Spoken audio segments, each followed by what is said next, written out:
همراه میشم با بیژن کیان، کارشناس امنیت ملی که از اورنج کانتی با ما هستند. درود بر شما کیان. ترامپ سخنرانی داشت و گفت از دستاوردهای بزرگ داشت سخن میگفت درباره ایران و تاکید هم کرد که نتایجش به زودی قراره که مشخص بشه. این ادبیات رو چگونه باید تفسیر کنیم؟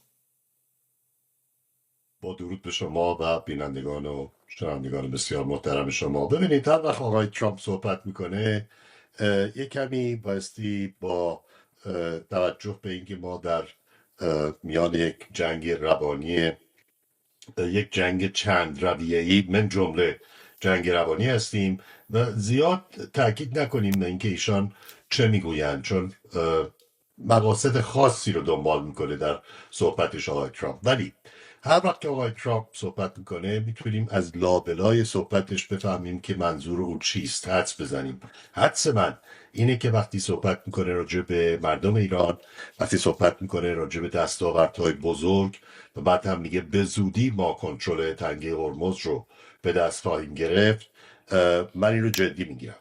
یعنی احساس میکنم که آقای ترامپ این بخشی و دستاورد بزرگی که ایشان به دنبالش هست اینه که بتواند که کنترل اون نوار جنوبی رو که در حقیقت میتونه هدایت آتش داشته باشه به سوی دریا به دست بگیره در خاک ایران. حالا این چطور میسر خواهد شد؟ مطمئنم که آقای ترامپ یه چیزی در ذهنش هست که نمیخواد که من و شما و بقیه دنیا راجبش صحبت بکنیم. ولی بزرگترین دستاوردی که آقای ترامپ میتونه تصور بکنه کنترل کامل تنگه هرمز هست و این غیر ممکن نیست. چنانچه ایشان اراده کند این کار عملی است و انجام خواهد شد. من فکر کنم دستاورد بزرگی که ایشان راجبش صحبت میکنه همین باشه. آقای کیان، ولی اگر راهبرد آمریکا صرفا وارد کردن خسارت نظامی نباشه، بلکه با هدف تغییر محاسبات راهبردی جمهوری اسلامی طراحی شده باشه، در روزها و هفته‌های آینده باید انتظار چه اتفاقی رو داشت، چه اهدافی، چه حوزه‌هایی اولویت حملات آمریکا قرار باشن؟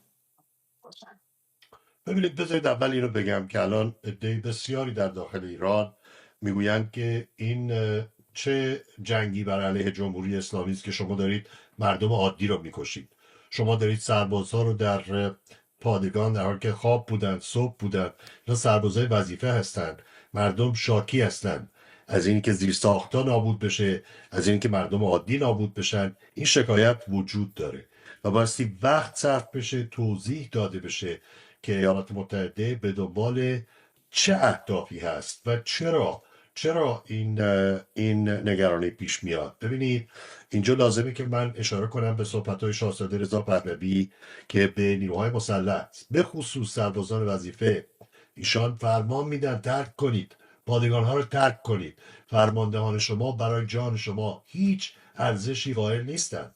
در ادامه همین من میدونم که شاهزاده نگران این امتحانات نهایی و برگزاری اونها نزدیک قرارگاه ها، نزدیک این لانچرها که به احتمال خیلی قوی مورد حمله قرار خواهد گرفت و ایشان من فکر میکنم که نظرشون این باشه که بایستی به پدر مادرها بگیم نفرستین بچه‌هاتون رو به امتحان نهایی، نفرستین، هیچ اتفاق مهمی نخواهد افتاد، امتحان نهایی رو بعدن. و اما در مورد اصابت ضربات به نکات خاص، من میتونم حدس بزنم که توان هدایت آتش از طرف خاک ایران به طرف دریا چیزی است که بایستی محدود بشه و این اهداف دنبال خواهد شد. و همطور که گفتم من صحبت آقای ترامپ رو جدی میگیرم. ولی این رو بگم، هیچ کس دلش نمیخواد که یک سرباز خارجی خاک ایران رو اشغال بکنه.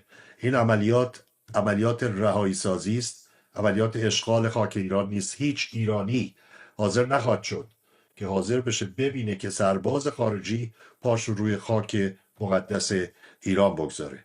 ولی از اون طرف به سربازان نیروهای نظامی واسه یادآوری کرد که آیین‌نامه انضباطی ارتش در تمام ارتش‌های دنیا این تایید شد و من جمله ارتش آمریکایی که وقتی فرمانده میبینه که محاصره شده، میبینه که مقاومت به هیچ عنوان فایده‌ای نداره، وظیفشه که فرمان بده که سربازا رو بفرسته مرخصشون بکنه و جان اونا رو به خطر نندازه.